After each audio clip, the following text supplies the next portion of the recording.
ప్రతి సమస్యలు మనం పరిష్కరించే విధంగా అధికారుల సహాయ సహకారంతోనే మనం పరిష్కరించే విధంగా చేయాలని చెప్తూ అయితే ముఖ్యంగా ఇది మనకు బాధ్యత మనది.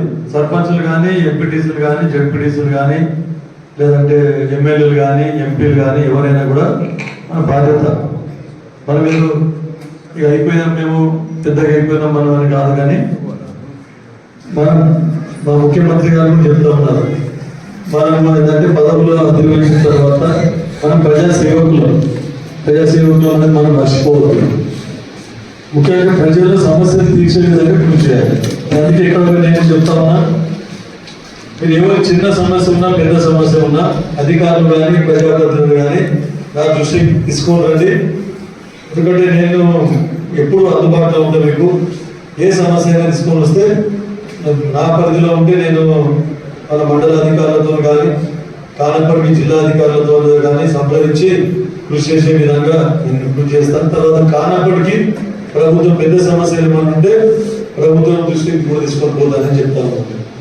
ఇంకోటి, మన ఎలక్షన్లు అయిన దాకానే పార్టీ, దాని తర్వాత అందరం కూడా ఏ పార్టీకి చెందిన ప్రజాప్రతినిధులైనా మనం అందరం ఒకటే. ఇది నా సిద్ధాంతం.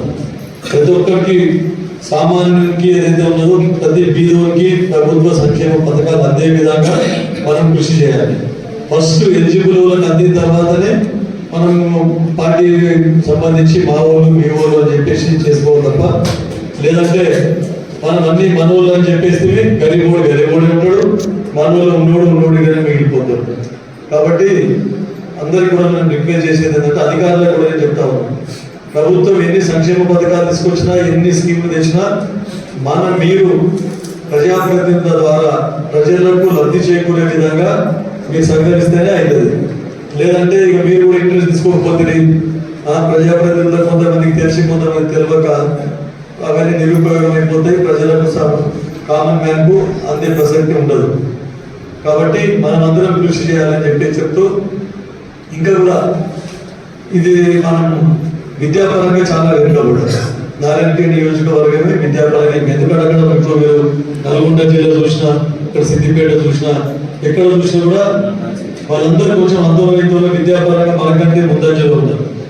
కాబట్టి అధికారులు సహకరించి, మండల అధికారులు కానీ అందరూ సహకరించి ప్రజాప్రతినిధులు మనం కూడా అందరం ఈ ప్రభుత్వ సంక్షేమాలు ప్రజలకు పోయే విధంగా, ప్రజలకు అందరికీ అందే విధంగా మనం కృషి చేసుకోవాలి. మనము తెలంగాణ రాష్ట్రం తెచ్చుకుంటే బాగుపడతామని అనుకున్నాం. సరే, ఎంతమంది బాగుపడ్డాము మీ అందరికీ కూడా తెలుసు. కాకపోతే ఇంకా కూడా కొన్ని వివక్షకు గురవుతాం. అప్పుడు కూడా వెనుకబడ్డ ప్రాంతాలు అభివృద్ధి చెందాలనే ఉద్దేశంతోనే మనము ఉమ్మడి ఆంధ్రప్రదేశ్ విడదీసి ప్రత్యేక తెలంగాణ గలం వినిపించడం జరిగింది.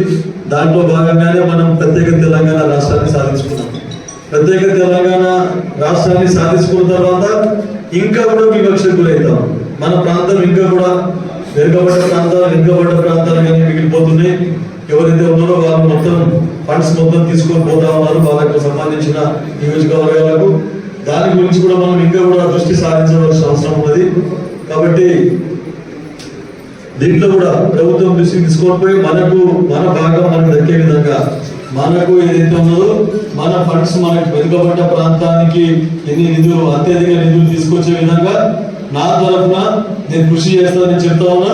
మీరందరూ కూడా దానికి సహాయ సహకారాలు అందించాలని చెప్పి ముఖ్యంగా సర్పంచ్ సోదరులకు అందరికీ చెప్పేది ఏంటంటే, అయిపోయేది ఇప్పటికీ కొంతమంది 6 నెలల ముందు నుంచే చెప్తున్నారు, మాది అయిపోయింది, మా పీరియడ్ అయిపోయింది అని చెప్పి. సెక్రటరీలకు ఏమైనా చేస్తలేరు, సెక్రటరీలకు అడిగితే సర్పంచులు స్పందిస్తలేరు. సార్ ఎందుకు స్పందిస్తలేరు అంటే మాది అయిపోయింది, మా పీరియడ్ అయిపోయింది 6 నెలల ముందు నుంచే. కానీ అది బాధ్యత రాహిత్యమైనది. మీరు సర్పంచులు మీ పీరియడ్ అయిపోయిన తర్వాత కూడా కొత్తగా సర్పంచులు ఎన్నుకునే దాకా కూడా మీరు ఇంకా మన మీద బాధ్యత ఉంటుంది. కాబట్టి మీరు పంచాయత్ సెక్రటరీతో కోఆర్డినేట్ చేసుకొని ప్రజా సమస్యల మీద ఇంకా దృష్టి సారించాలి.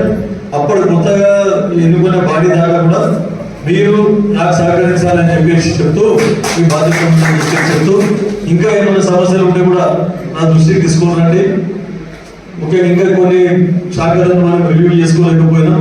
చాలా ముఖ్యంగా విద్యుత్ శాఖ విద్యుత్ శాఖలో చూసినాం. ఇది ఫస్ట్ మీటింగ్, అది ఫస్ట్ మీటింగ్ లో ఎన్ని సమస్యలు ఉన్నాయి, మరి ఎన్ని సమస్యలు ఉండొద్దు. మళ్ళా సమస్యలు ఉంటే ఈ సమస్యలు అయిపోతే ఇంకా సమస్యలు వస్తాయి. పాత సమస్యలను కంప్లీట్ చేయాలి. 3 నెలల వరకు ఈ సమస్యలు ఏమి మిగిలిపోదు. అంటే 3 నెలల పీరియడ్ అని నేను చెప్తున్నా మీకు. కానీ మీరు ఎఫిషియెంట్ ఉంటే మనం దృష్టి సారిస్తే 15 రోజులు అయిపోవచ్చు, నెల రోజుల లోపల కూడా కంప్లీట్ కావచ్చు. కానప్పటికీ మళ్ళీ కూడా మీ జిల్లా అధికారుల దృష్టికి తీసుకురండి, లేకపోతే నా దృష్టికి తీసుకురండి. జిల్లా అధికారులతో నేను కూడా మాట్లాడి కంప్లీట్ చేసుకున్నాను. ఇక మేము మీకు కూడా చెప్పాను, 3 నెలలు అయితే 3 నెలలు, మళ్ళీ 3 నెలల దాకా ఇక మళ్ళీ మీటింగ్ దాకా మనం అడిగాం అధికారులు అంటే అధికారులు చెయ్యరు. అది కాదు, బాధ్యత ఉండదు వాళ్ళ.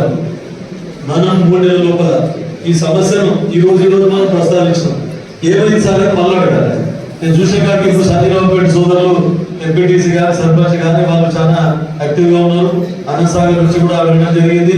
అన్ని జాగాల ప్రతి ఒక్కరు కూడా మీరు తీసుకొని ప్రభుత్వం దృష్టికి అధికారుల దృష్టికి తీసుకొని పోవాలి.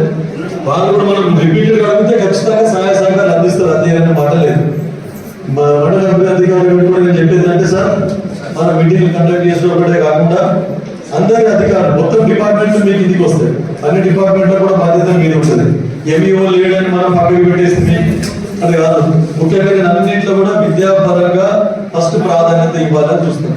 మనకు ఉండేది విద్య, వైద్యం, తర్వాత మౌలిక సదుపాయాలు, దాని తర్వాత ఇక ప్రభుత్వ సంక్షేమ పథకాలు ఎట్లయినా ఉంటాయి. కాకపోతే విద్యాపరంగా మనము నాణ్యమైన విద్యను అందిస్తే, ఒక హైయర్ ఎడ్యుకేషన్ వరకు కూడా నాణ్యమైన విద్య ఉంటే ఇక ప్రభుత్వ సంక్షేమ పథకాల గురించి ఎవరు ఆలోచించరు. ఆయన సొంత కాలం మీద నిలబడి బతికే విధంగా ఆయన కృషి చేస్తాడు. కాబట్టి విద్యాపరంగా మనము ఎన్నో మార్పులు తీసుకురావాల్సిన అవసరం ఉన్నది. గురుకులాలు కూడా చెప్పడం జరిగింది. గురుకులాలలో కూడా వాళ్ళు మౌలిక సదుపాయాలు లేవు, స్కూల్ బిల్డింగ్స్ లేవు. దాన్ని కూడా మన రివ్యూలో కూడా ప్రభుత్వం దృష్టికి నేను ప్రత్యేకంగా తీసుకొని పోయాను. విద్యాపరంగా వెనుకబడ్డదని ఎప్పుడు గత ప్రభుత్వాన్ని తిట్టుకుంటూ కూర్చుంటే నడవలేదు. గతంలో ఉన్న ప్రభుత్వాలు ఏం చేసినట్టే 60 ఏళ్ల పరిపాలన ఏం చేసారు, 60 ఏళ్ల పరిపాలన ఏం చేసారు అదే చెప్పారు. 10 ఏళ్ళు అదే గడిపారు, 10 ఏళ్ళు అదే మాట చెప్పుకుంటా గడిపేసారు. అందుకే నేను కూడా మా అధికారులతో రివ్యూ అయినప్పుడు నేను కూడా పాల్గొన్నప్పుడు ఏం చెప్పినట్టు సార్, మనం అందరం మంత్రుల దృష్టికి కూడా తీసుకొని పోయాను. మనం గత ప్రభుత్వాలను తిట్టుకుంటూ పోతే గత 10 ఏళ్ళు ఏం చేసింది అది మనకి దాని సొల్యూషన్ కాదు. వాళ్ళు చేసిన తప్పిదాలను గతంలో చేసిన ప్రభుత్వాలు ఏమైతే సాధ్యం కాలేదో వాటిని మనం ముందుకు తీసుకొని పోయి మనం కూడా ఇట్లా చేయకుండా కష్టమైనా సరే వాళ్ళు చేసిన తప్పిదాలు కాకుండా వాళ్ళు చేసిన పనులు ఇంకేం మిగిలిపోయినాయో, వాళ్ళు చేయని పనులు ఇంకేమున్నాయో, వాళ్ళ దృష్టికి రాని పనులు, తర్వాత తప్పిదాలు ఎక్కడ జరిగినాయి, గీరోలకు ఎక్కడ బెనిఫిట్స్ పొందలేదు, ప్రభుత్వ సంక్షేమ పథకాలు ఎక్కడ అందలేదు, అవి గత ప్రభుత్వంలో ప్రవేశపెట్టినాయి. కానీ కొత్తగా మారిన ప్రభుత్వంలో కూడా కొత్తగా వచ్చినటువంటి ప్రభుత్వంలో ప్రవేశపెట్టినటువంటి సంక్షేమ పథకాలు కూడా ప్రతి ఒక్కరికి అదోనికి అందాలనే ఉద్దేశంతో మనమందరం పనిచేస్తాము. దాంట్లో నా కోఆపరేషన్ మీకు ఉండాలి, మీ కోఆపరేషన్ నాకు ఉండాలని చెప్పేసి కోరుకుంటూ సెలవు తీసుకుంటున్నాను.